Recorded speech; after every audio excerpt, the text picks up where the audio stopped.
What if I told you that buried beneath the desert sands of the Middle East lie secrets so explosive, so earth-shattering, that they've been quietly reshaping our understanding of history for over a century? What if ancient stones and scrolls held truths so powerful that they could validate or demolish the beliefs of billions? Today, we're diving into 10 archaeological discoveries that weren't just found. They were forbidden from changing everything we thought we knew about the Bible and ancient history. From stones that spoke the names of biblical kings to scrolls that predated Jesus by centuries. These aren't just artifacts. They're time machines that transport us back to the world where prophets walked and empires rose and fell. Buckle up, because what you're about to discover will challenge everything you thought you knew about the ancient world. For centuries, skeptics questioned whether the events described in the Bible were historical fact or mere legend. Ancient kings mentioned in Scripture were dismissed as mythical figures. The cities described in biblical narratives were thought to be fictional.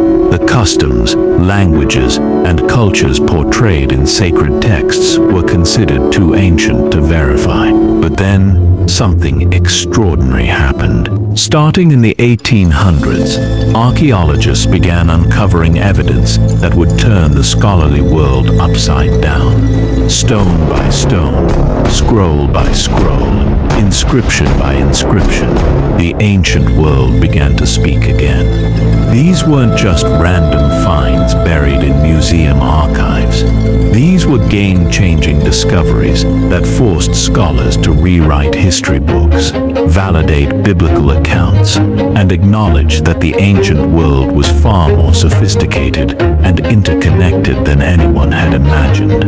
Today, we're counting down 10 of the most significant archaeological discoveries that have revolutionized our understanding of biblical history. From Napoleon's Egyptian expedition to shepherds stumbling upon the greatest manuscript discovery of the 20th century, these findings have provided unprecedented insights into the world of the Bible. Some of these discoveries were initially suppressed or dismissed by the academic establishment. Others were so controversial that they sparked decades of heated debate. But all of them share one thing in common. They've forever changed how we understand the ancient world and the historical accuracy of biblical accounts. So let's journey back through time, starting with discoveries that span nearly 3 millennia of human history, and explore how these forbidden archaeological finds have changed history forever. Our journey begins in 1798. When a young French general named Napoleon Bonaparte launched one of history's most ambitious military campaigns. But Napoleon wasn't just interested in conquest. He was obsessed with unlocking the mysteries of the ancient world. Along with his army of 40,000 soldiers, Napoleon brought something unprecedented. A team of 167 scholars, scientists, and draftsmen. Their mission: to survey and document every monument, every inscription, every trace of Egypt's glorious past. Then, in a moment that would change history forever, French soldiers working on fortifications near the town of Rosetta made a discovery that would unlock 3,000 years of silence. They unearthed a black basalt slab, broken and weathered, covered in 3 different scripts. This was the Rosetta Stone, and it was about to become the key that would unlock the secrets of ancient Egypt. For over a millennium, the meaning of Egyptian hieroglyphics had been lost to time. These beautiful, mysterious symbols covered temple walls, tombs, and monuments throughout Egypt, but they might as well have been alien writing. Scholars could only guess at their meaning, but this stone was different. It contained the same text written in 3 scripts. Ancient Egyptian hieroglyphics at the top, Demotic script in the middle, and ancient Greek at the bottom. And here's the crucial part.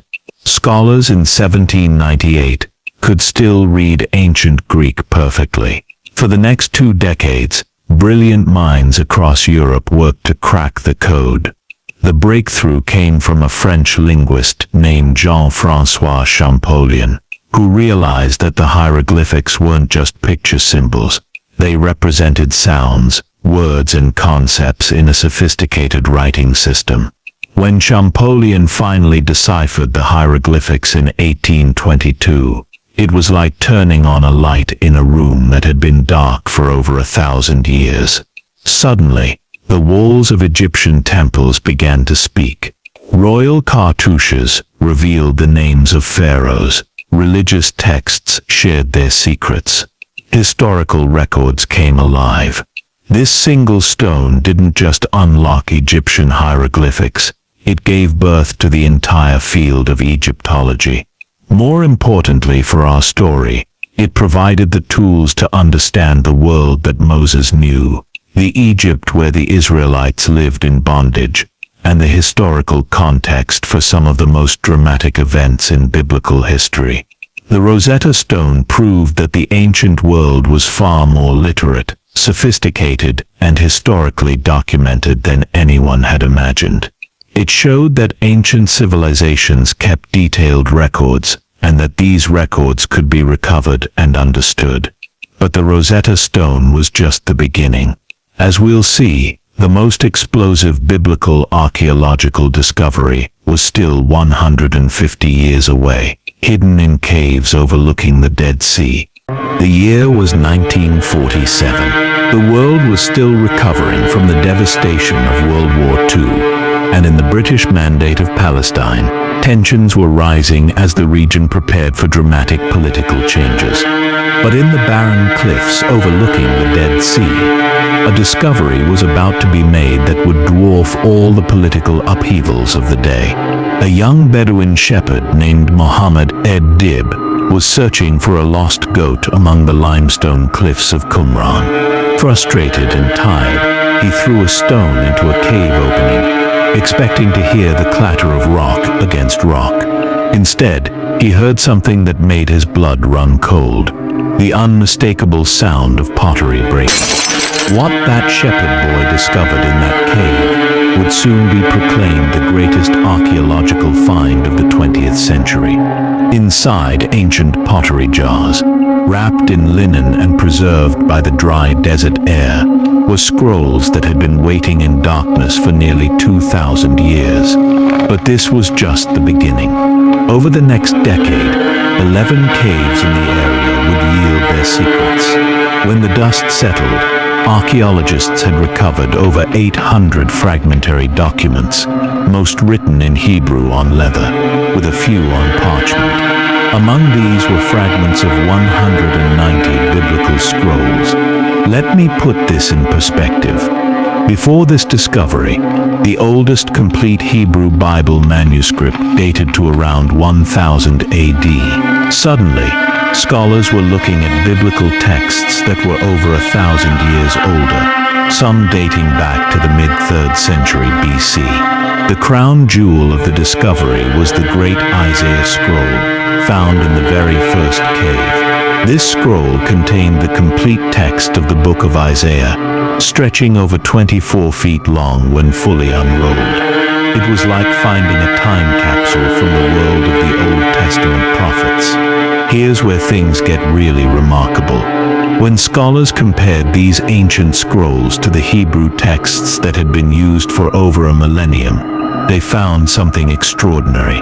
The differences were minimal, so minimal that they involved only the smallest textual details, and none of them affected the meaning of the text. Think about what this means. For over 1,000 years, scribes had been copying these sacred texts by hand, generation after generation. Critics had long argued that such a process would inevitably lead to major changes, errors, and corruptions. But the Dead Sea Scrolls proved that the biblical text had been preserved with almost miraculous accuracy. The scrolls also revealed the existence of a mysterious religious community that had lived in the desert near Qumran. These weren't mainstream Jews. They were a sectarian group that had separated themselves from the corruption they saw in Jerusalem. They lived a life of ritual purity, community property, and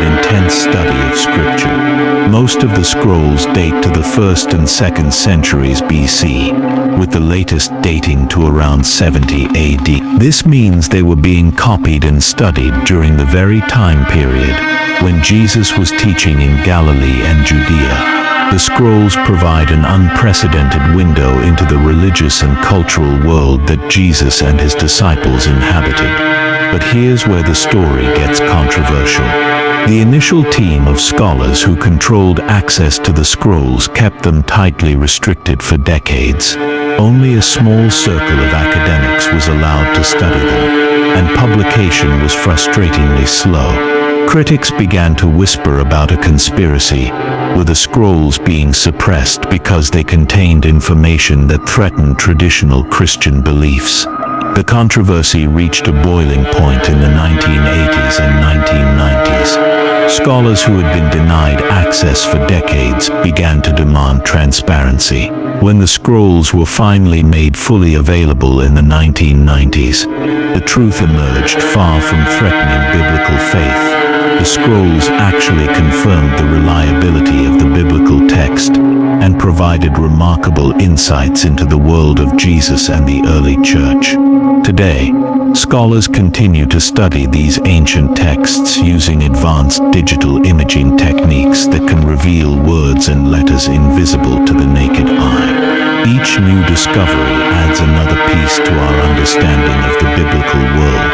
But while the Dead Sea Scrolls provided manuscripts, our next discovery provided something even more concrete: archaeological proof that biblical kings were real historical figures. For over a century, biblical critics had a favorite argument. There was no archaeological evidence for the existence of King David. Sure, the Bible portrayed him as the greatest king in Israel's history, the slayer of Goliath, the man after God's own heart. But outside of biblical texts, there was no concrete proof that David had ever existed. This absence of evidence became a cornerstone of biblical minimalism, a scholarly movement that argued most of the biblical narratives were late inventions, pious fiction created long after the supposed events occurred. David, they argued, was no more historical than King Arthur or Robin Hood.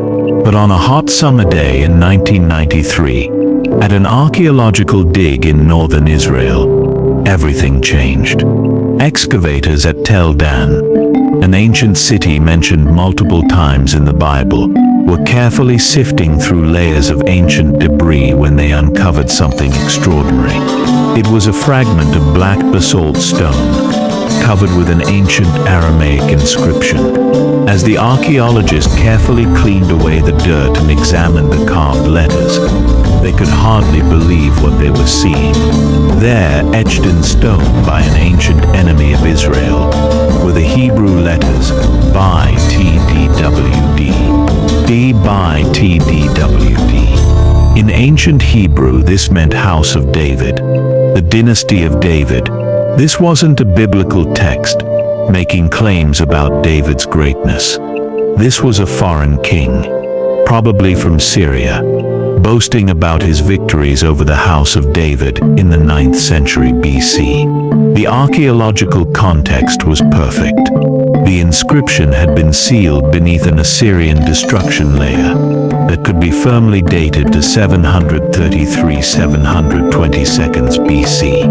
This is an archaeologist's dream scenario.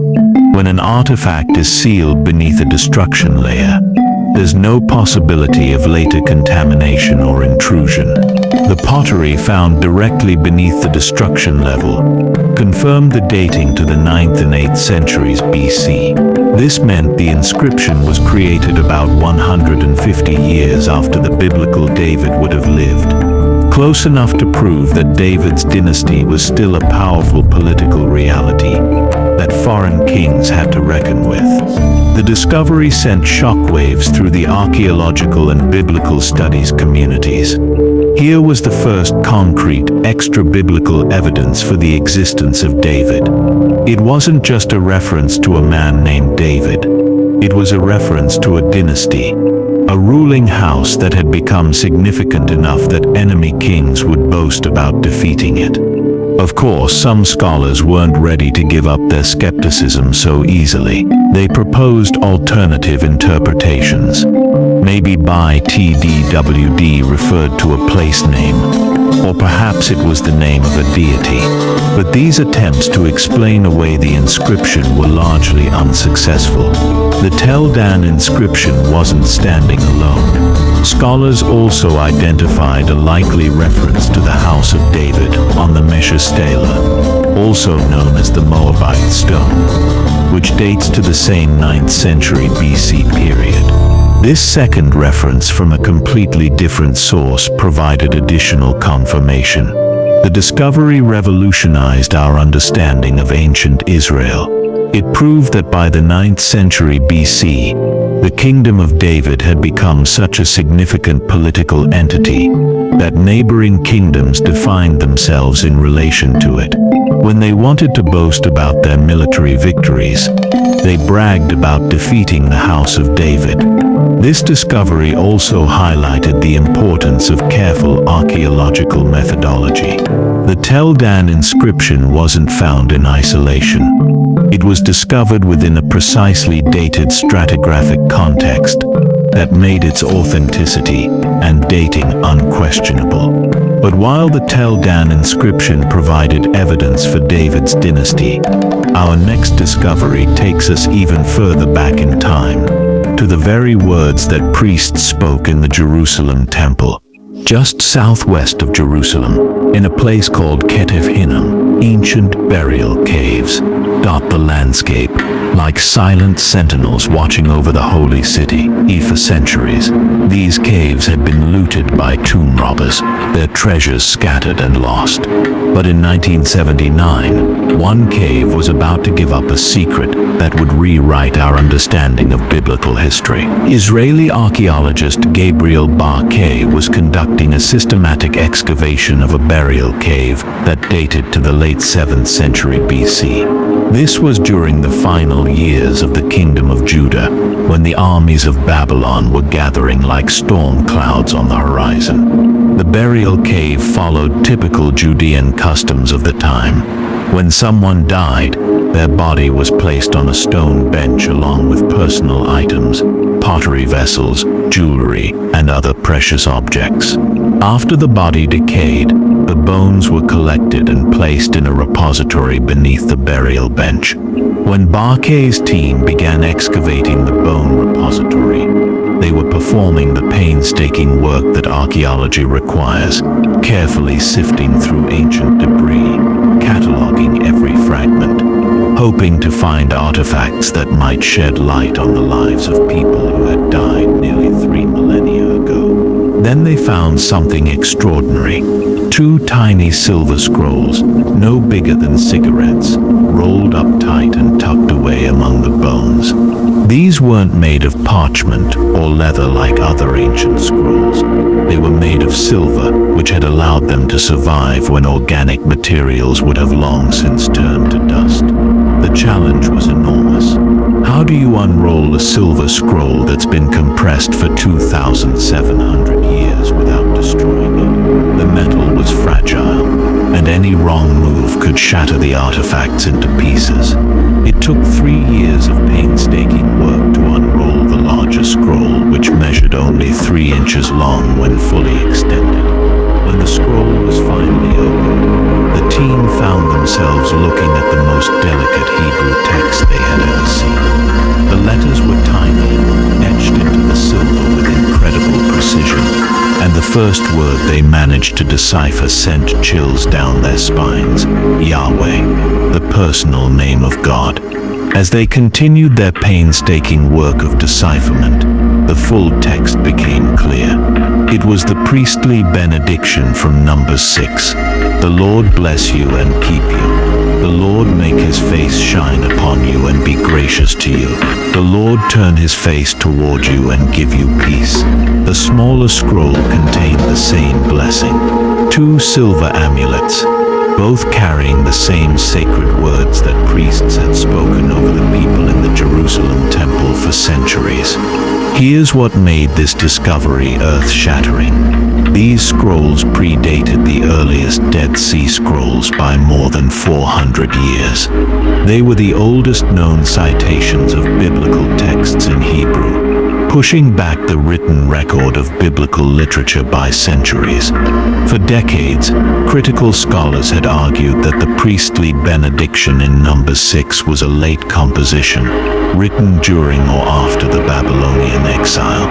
The earliest possible date they would accept was the 4th century BC, but here was physical evidence of the benediction from the late 7th century BC, centuries earlier than the critics had claimed. The discovery also revealed something profound about ancient Israelite religious practice. These weren't just decorative items, they were personal amulets, worn by individuals who wanted to carry the blessing of God with them. The fact that two different amulets contained the same text showed how central this blessing was to the religious life of ancient Israel. The scrolls were so delicate that it took until 1989 to publish the complete findings. Today they can be seen in the Israel Museum in Jerusalem, displayed in climate-controlled cases that protect them from the elements that they survived for nearly 3 millennia. This discovery dealt a significant blow to theories that portrayed the Hebrew Bible as a late compilation of texts written long after the events they described. Here was physical evidence that biblical texts were being carefully preserved and treasured centuries before the latest dates that critics had proposed. The Ketef Hinnom scrolls also provided valuable insights for textual criticism, the scholarly discipline that seeks to reconstruct the original texts of biblical books. These ancient amulets showed that the text of the priestly benediction had remained remarkably stable over the centuries. But while the Ketef Hinnom scrolls provided evidence for biblical texts, our next discovery offers something different: confirmation of specific historical events recorded in the Bible.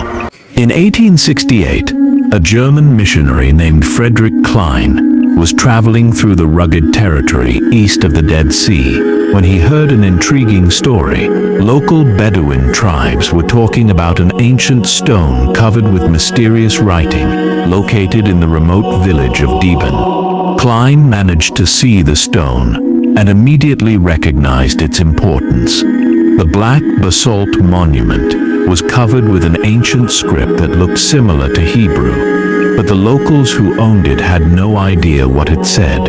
Word quickly spread through the antiquities market that a significant discovery had been made. What happened next was like something out of an adventure movie. French and German archaeologists began competing to acquire the stone, offering increasingly large sums of money. The local Bedouin, sensing an opportunity, decided to break the stone into pieces so they could sell it to multiple buyers and maximize their profit. In one of archaeology's most frustrating moments, the ancient monument was smashed into fragments. Centuries of desert preservation were undone in minutes by the desire for profit. It seemed like an irreplaceable piece of history had been lost forever.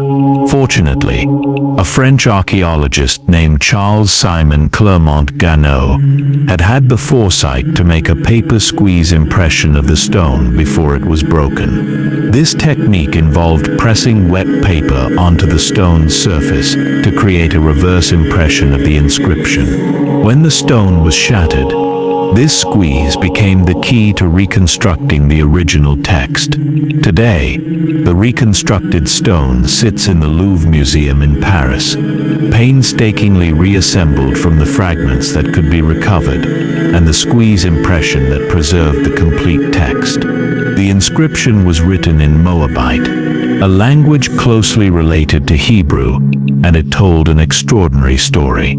It was a victory monument erected by King Mesha of Moab, dating to the 9th century BC. The text began with a royal boast: "I am Mesha, son of Chemosh, king of Moab." But the really stunning part was what came next. King Mesha described a war he had fought against Israel around 850 BC. According to his account, Moab had been under Israelite control, but had successfully revolted against King Jehoram of the northern kingdom of Israel, shortly after the death of King Ahab. Here's where it gets really exciting. The Bible records the exact same event in 2 Kings 3. For the first time, archaeologists had discovered an ancient inscription that described the same historical event recorded in biblical literature. Of course, the two accounts told the story from different perspectives. King Mesha emphasized his victories over Israel, boasting about capturing cities that had been under Israelite control. The biblical writer, writing from an Israelite perspective, focused on Israel's successful counterattacks against the Moabites. This is exactly what historians hope to find when studying ancient events. Multiple sources describing the same events from different viewpoints. The differences in perspective actually strengthened the historical credibility of both accounts, because they showed that neither source was simply copying from the other. The Moabite stone provided concrete evidence that the biblical writers were recording actual historical events, not just religious mythology. The political situation, the names of the kings, the geographical details, and the sequence of events all matched between the biblical account and the Moabite inscription. The discovery also illuminated the complex political relationships in the ancient Near East. Israel wasn't an isolated kingdom. It was part of a network of competing city-states and kingdoms that were constantly fighting for control of trade routes and territory. The inscription also provided insights into Moabite religion. King Mesha attributed his military success to his god Chemosh, just as the biblical writers attributed Israel's victories to Yahweh.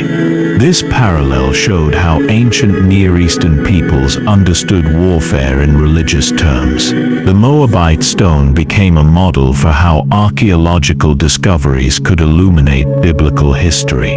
It showed that careful excavation and scholarly analysis could recover information that confirmed and supplemented the biblical record. But while the Moabite stone confirmed one biblical event, our next discovery provides evidence for one of the most dramatic periods in biblical history, the final days of the Kingdom of Judah.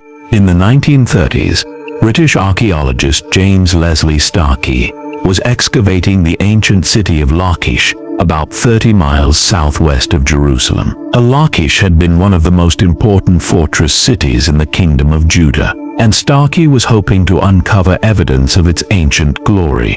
Instead, he found evidence of its destruction. As his team dug deeper, they uncovered a layer of debris that told a story of violence and fire. The entire city had been heavily burned, and the destruction could be dated precisely to 589–588 BC, the time when the Babylonian king Nebuchadnezzar was systematically destroying the cities of Judah. In the burnt debris of a guard room located between the inner and outer gates of the city, Starkey made a discovery that would provide an unprecedented window into the final days of the Kingdom of Judah. He found 18 ostraka, pieces of pottery with writing inscribed in ink. These weren't official royal inscriptions carved in stone. These were hastily written messages, correspondence between military commanders during the desperate final days before the Babylonian assault. Most were fragmentary, and only about a third were sufficiently preserved to be readable. As scholars deciphered the letters, two names kept appearing: Hoshea and Yash. The correspondence appeared to be letters from Hoshea, possibly the commander of a fortress outside Lachish, to Yash, who might have been the military commander of Lachish itself. The letters revealed a military situation that was becoming increasingly desperate. These weren't confident battle plans or victory reports. They were the communications of soldiers who knew they were facing overwhelming odds. One letter contained a passage that sent chills down the spines of everyone who read it. "Let my Lord know that we are watching for the signals of Lachish, according to all the indications which my Lord hath given, for we cannot see Azekah." This single sentence revealed an entire military communication system. Ancient Judean cities communicated with each other through signal fires, beacons that could be seen from city to city across the hills of Judah. Hoshea was reporting that while he could still see the signal fires from Lachish, he could no longer see the signals from Azekah. The implications were terrifying. If Azekah's signals had gone dark, it meant the city had fallen to the Babylonians. This matched perfectly with the biblical account in Jeremiah 34:7, which mentions that Lachish and Azekah were among the last fortified cities still holding out against the Babylonian siege.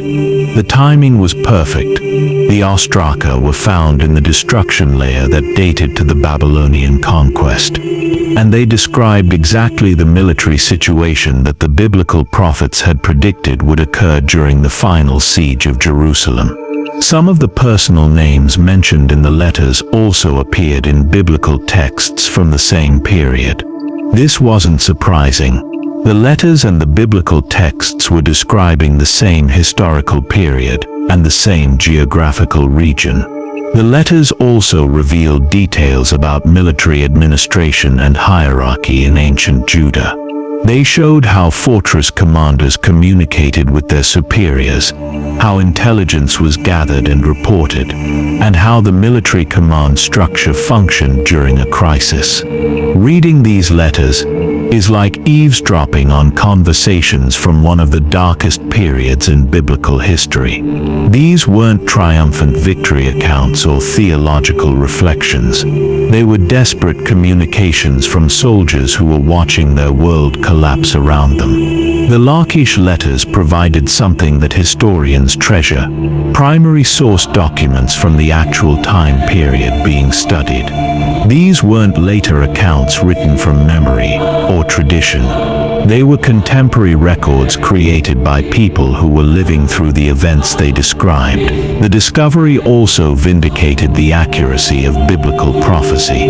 The prophets Jeremiah and Ezekiel had predicted that the Babylonians would systematically destroy the fortified cities of Judah before finally besieging Jerusalem. The Lachish letters provided archaeological evidence that this is exactly what happened.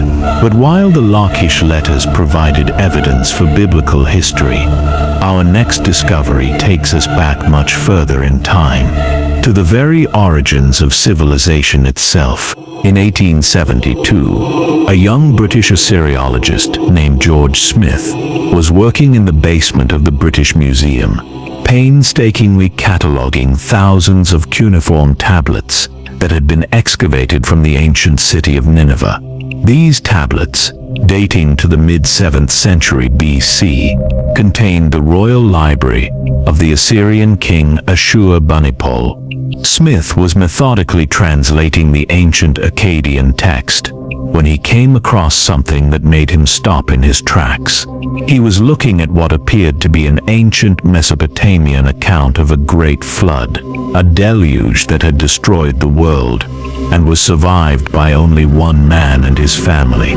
According to witnesses, Smith became so excited that he began pacing around the room.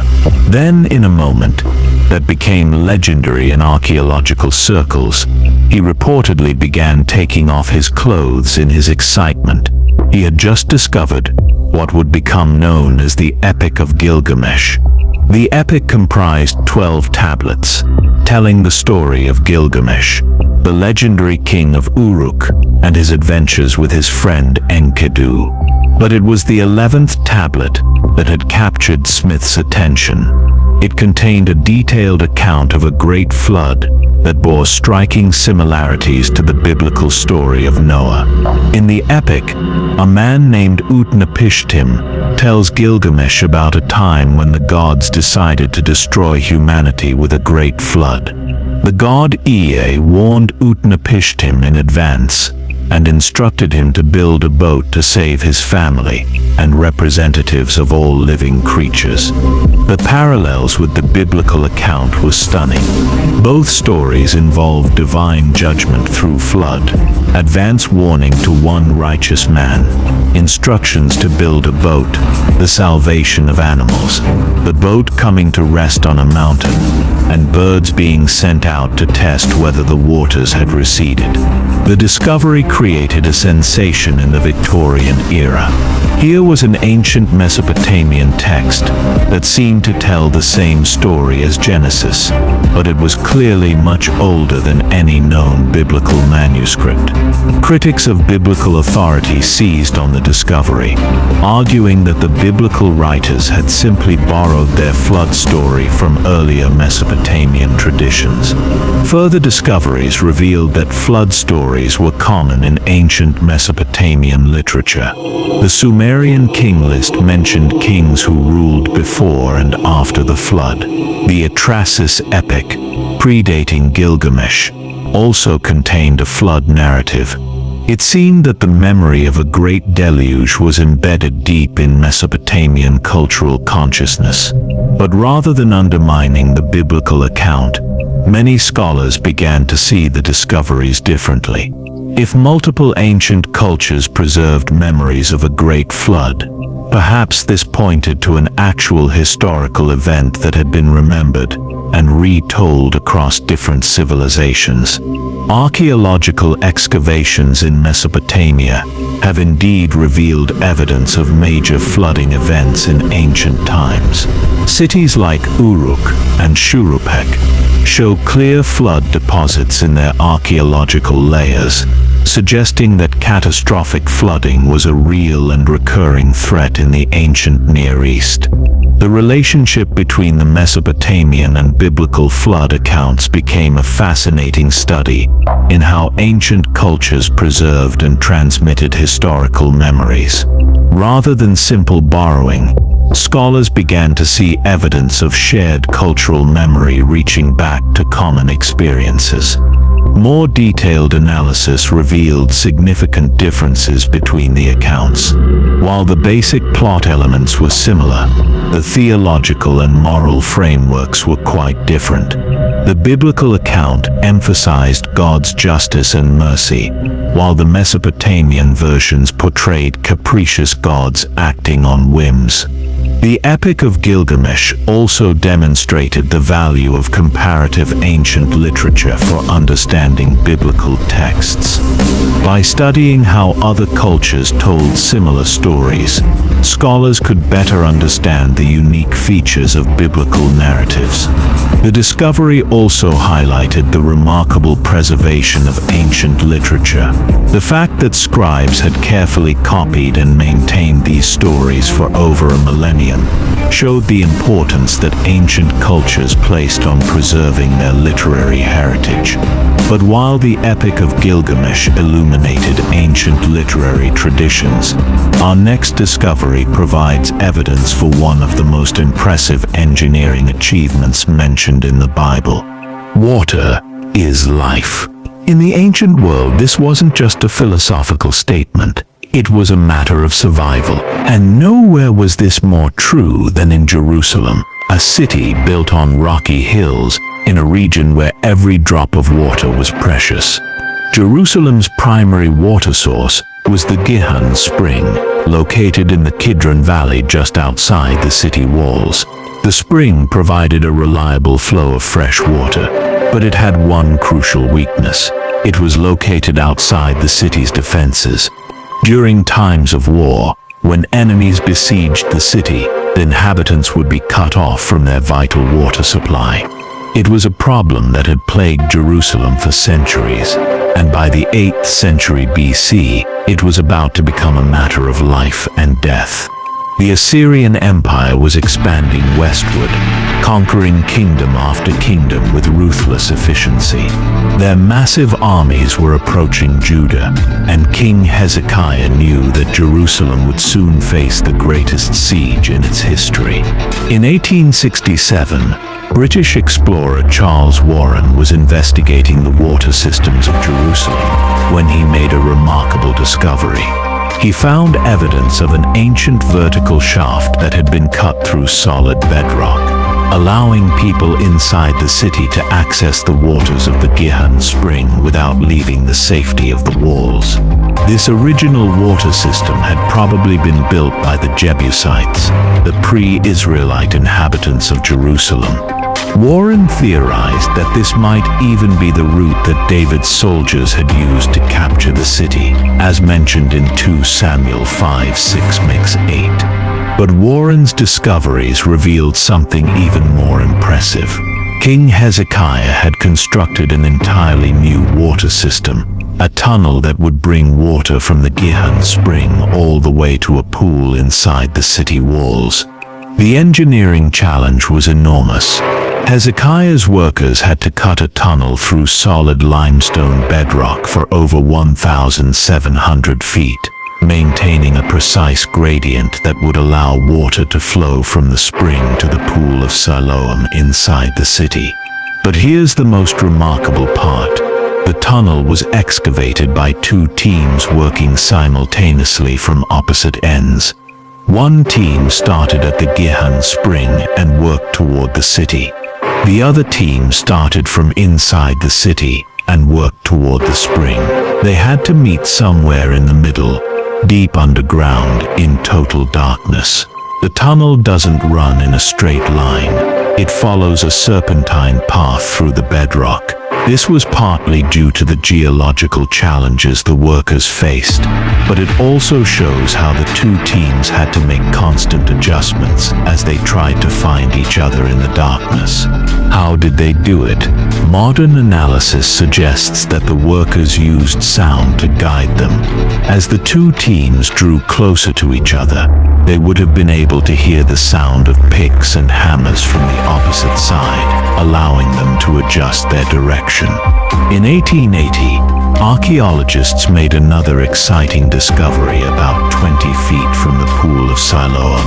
They found an ancient Hebrew inscription carved into the tunnel wall that described the moment when the 2 excavation teams finally met.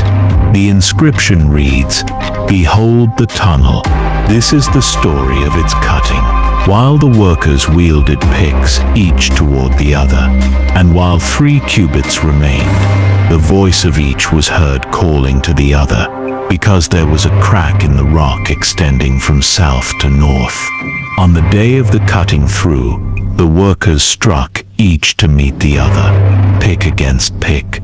Then the water flowed from the spring to the pool, 1,200 cubits. The height of the rock above the heads of the workers was 100 cubits. This archaeological evidence perfectly matches the biblical account in 2 Chronicles 32:30, which says, "It was Hezekiah who blocked the upper outlet of the Gihon spring and channeled the water down to the west side of the city of David." The tunnel was completed just in time. When the Assyrian king Sennacherib besieged Jerusalem in 701 BC, the city had a secure water supply that allowed it to withstand the siege. The Assyrians were forced to withdraw, and Jerusalem survived. Modern engineers who have studied Hezekiah's tunnel are amazed by its precision. The fact that 2 teams working from opposite ends could meet with such accuracy, using only ancient tools and techniques, demonstrates the sophisticated engineering knowledge available in ancient Israel. The tunnel also provided archaeologists with valuable insights into ancient construction techniques. By studying the tool marks on the tunnel walls and analyzing the excavation methods, scholars have gained new understanding of how major construction projects were undertaken in the biblical period. Today, visitors to Jerusalem can actually walk through Hezekiah's tunnel, wading through the same water that has flowed for over 2,700 years. It's a tangible connection to one of the most dramatic periods in biblical history. But while Hezekiah's tunnel provides evidence for Old Testament history, our next discovery illuminates the world of the New Testament in a particularly sobering way.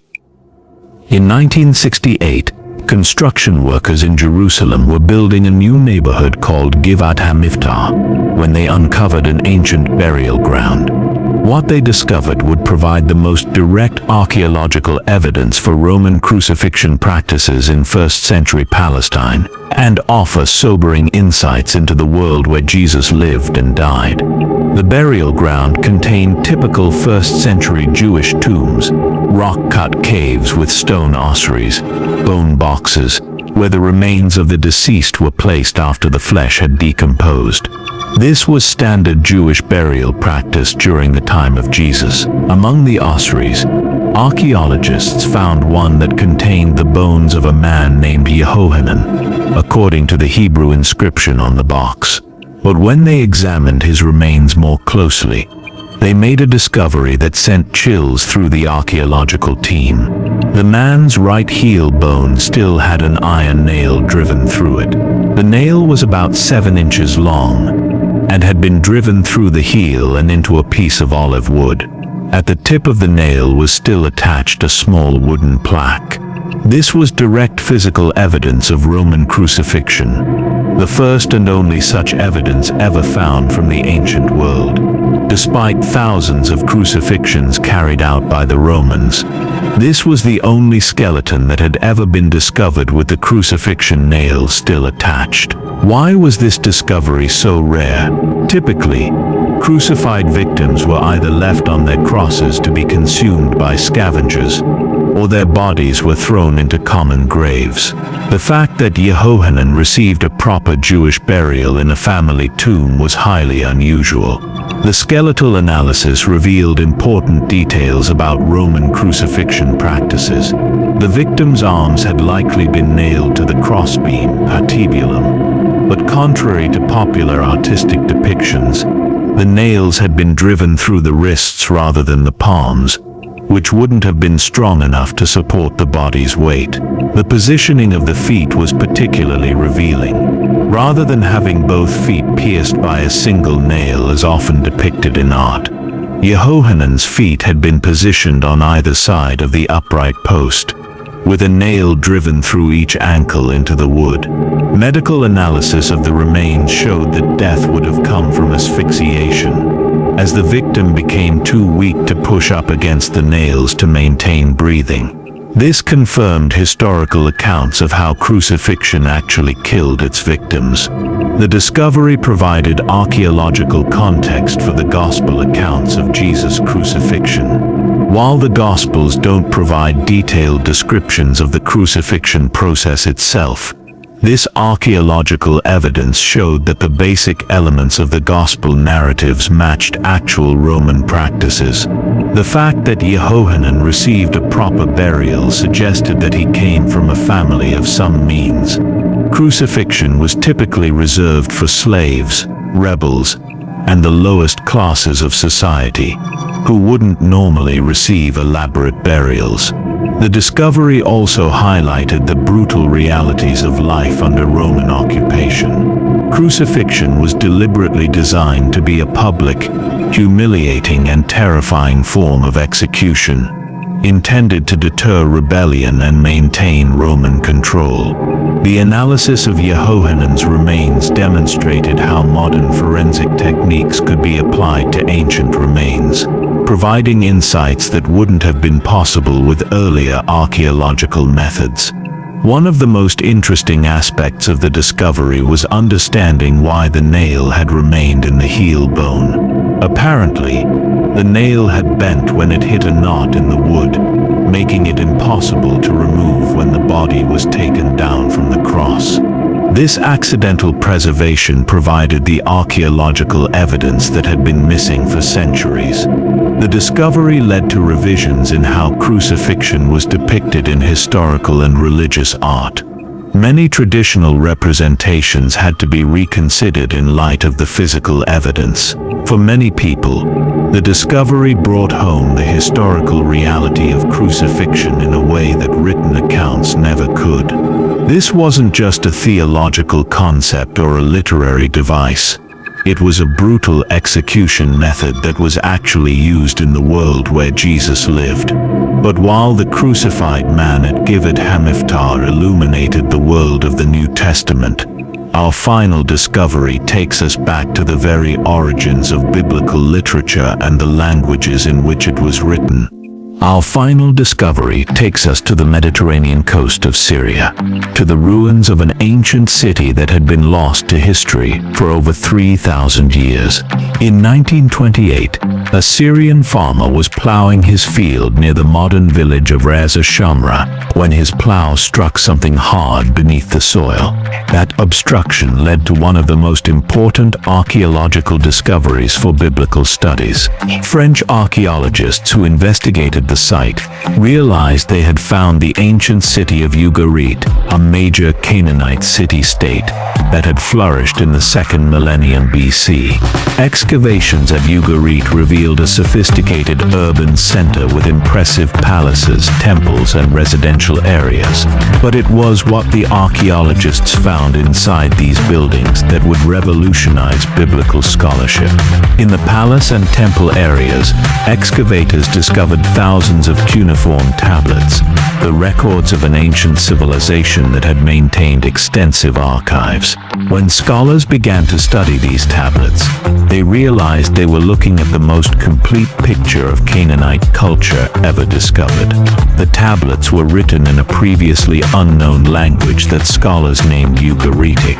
It was a Semitic language, closely related to Hebrew, and it used a unique alphabetic cuneiform script rather than the complex syllabic systems used in most ancient cuneiform writing.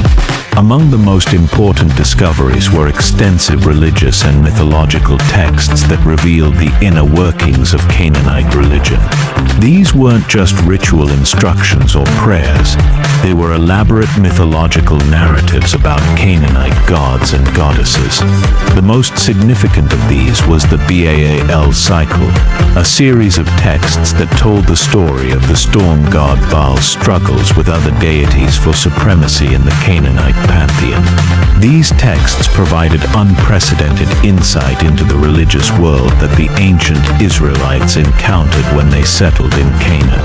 When biblical scholars began studying the Ugaritic texts, they found remarkable parallels with biblical literature. Poetry techniques, literary forms, and even specific phrases found in the Hebrew Bible appeared in the Ugaritic texts as well. The discovery of Ugaritic had a revolutionary impact on Hebrew biblical scholarship. Because Ugaritic and Hebrew were closely related languages, the Ugaritic texts helped scholars better understand Hebrew grammar, vocabulary, and poetic structures. Many Hebrew psalms, for example, used poetic techniques that appeared in Ugaritic religious poetry. This didn't mean the biblical writers were copying from Canaanite sources, but rather that they were using literary forms that were common in the ancient Near Eastern world. The Ugaritic texts also provided crucial context for understanding the religious environment described in the Hebrew Bible. When the biblical writers criticized Canaanite religious practices, scholars could now understand specifically what those practices involved. The city of Ugarit flourished from approximately 1500 to 1200 BC, which was exactly the period when the Israelites were settling in Canaan, according to biblical chronology. This made the Ugaritic texts contemporary witnesses to the world of the biblical patriarchs and the early Israelite settlement. Around 1200 BC, Ugarit was suddenly destroyed by invaders, probably the mysterious Sea peoples mentioned in ancient records. The city was never rebuilt, which meant that the tablets were preserved exactly as they had been left when the city fell. The archives at Ugarit revealed a cosmopolitan city that maintained correspondence in multiple languages with kingdoms throughout the ancient Near East. This showed how interconnected the ancient world was, with ideas, literature, and cultural practices spreading across vast distances. Beyond the religious and literary texts, the Ugaritic archives included thousands of economic and administrative documents that provided insights into daily life in an ancient Canaanite city. These revealed details about trade, agriculture, crafts, and social organization. The Ugaritic discoveries had a profound impact on biblical criticism and methodology. They showed that the biblical writers were part of a broader ancient Near Eastern literary culture, but they also highlighted the unique features of Israelite religion and literature. Today, scholars continue to study the Ugaritic texts using advanced digital techniques. More than 1,500 tablets have been published, but new discoveries and new analytical methods continue to yield fresh insights. The discovery of Ugaritic demonstrated how a single archaeological find could transform an entire field of study. It provided the cultural and linguistic context that biblical scholars had been seeking for centuries. As we reach the end of our journey through these 10 remarkable archaeological discoveries, it's worth stepping back to consider their collective impact on our understanding of history, faith, and the ancient world. When we began this story in the late 1700s with Napoleon's expedition to Egypt, the academic world was deeply skeptical about the historical reliability of ancient texts, including the Bible. Many scholars viewed biblical narratives as pious mythology rather than historical record. But discovery by discovery, artifact by artifact, the ancient world began to speak for itself. The Rosetta Stone gave scholars the tools to read Egyptian hieroglyphics. The Dead Sea Scrolls demonstrated the remarkable preservation of biblical texts. The Tel Dan inscription provided concrete evidence for biblical kings. A clear pattern emerged from these discoveries, rather than contradicting biblical accounts. Archaeological evidence consistently supported the historical framework of biblical narratives. The political situations, the cultural practices, the geographical details, and even the personal names mentioned in biblical texts proved to be historically accurate. Why do we call these forbidden discoveries? Not because they were literally suppressed, but because they challenged the prevailing academic orthodoxy of their time. Each discovery forced scholars to reconsider assumptions about the ancient world and the reliability of ancient texts. Some of these discoveries faced initial resistance from scholars who had built careers on theories that the new evidence contradicted. The Dead Sea Scrolls were restricted for decades. The Tel Dan inscription was initially dismissed by skeptics. The implications of these finds were sometimes too revolutionary for the academic establishment to accept immediately. These discoveries also drove improvements in archaeological methodology. The need to authenticate and properly date controversial finds led to more rigorous scientific techniques in excavation, analysis, and publication. They also demonstrated the value of interdisciplinary collaboration. Understanding these discoveries required expertise in archaeology, linguistics, history, religious studies, and even forensic science. No single scholar could master all the necessary fields. Beyond their academic significance, these discoveries captured the public imagination. They made ancient history tangible and relevant for modern people. When visitors walk through Hezekiah's tunnel or view the Dead Sea Scrolls in museums, they're making a direct connection with the biblical world. The story doesn't end with these 10 discoveries. Archaeological work continues throughout the Middle East, and new finds regularly add to our understanding of the biblical world. Each generation of scholars brings new techniques and fresh perspectives to the study of ancient texts and artifacts. Modern technology has revolutionized how these discoveries are studied and preserved. Digital imaging can reveal text that's invisible to the naked eye. Computer modeling can reconstruct ancient buildings and cities. DNA analysis can provide insights into ancient populations and migrations. What discoveries await us in the future? As political situations in the Middle East stabilize, new areas become available for archaeological investigation. Climate change and urban development sometimes reveal ancient sites that have been hidden for millennia. These discoveries remind us of the importance of maintaining a balanced perspective in approaching ancient history. They show that both excessive skepticism and uncritical acceptance can be obstacles to understanding the past. They also highlight the importance of preserving and protecting archaeological sites and artifacts. These discoveries are part of humanity's common heritage, providing insights into our shared past that transcend religious and cultural boundaries. The conversation between archaeology and biblical studies continues to evolve. Each new discovery adds another piece to the puzzle, helping us better understand the ancient world and our place in the long sweep of human history.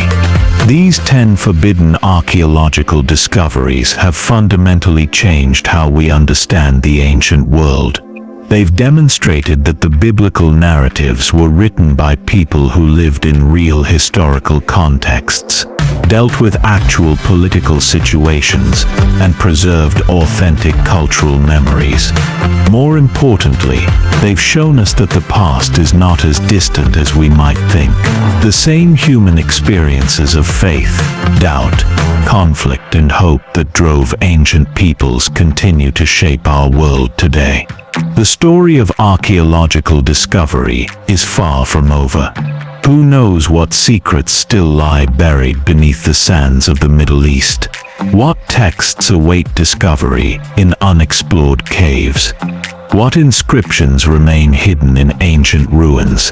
As we've seen, sometimes the most earth-shattering discoveries come from the most unexpected places. A shepherd boy looking for a lost goat, a farmer plowing his field, soldiers building fortifications. The past is always ready to speak to those who have ears to hear. If you've enjoyed this journey through the forbidden archaeological discoveries that changed history forever, make sure to subscribe and hit that notification bell for more explorations into the fascinating intersection of archaeology, history, and faith. And let us know in the comments, which of these discoveries did you find most compelling? What questions do they raise for you about the ancient world? Until next time, keep exploring, keep questioning, and keep discovering the amazing stories that connect our modern world to the ancient past.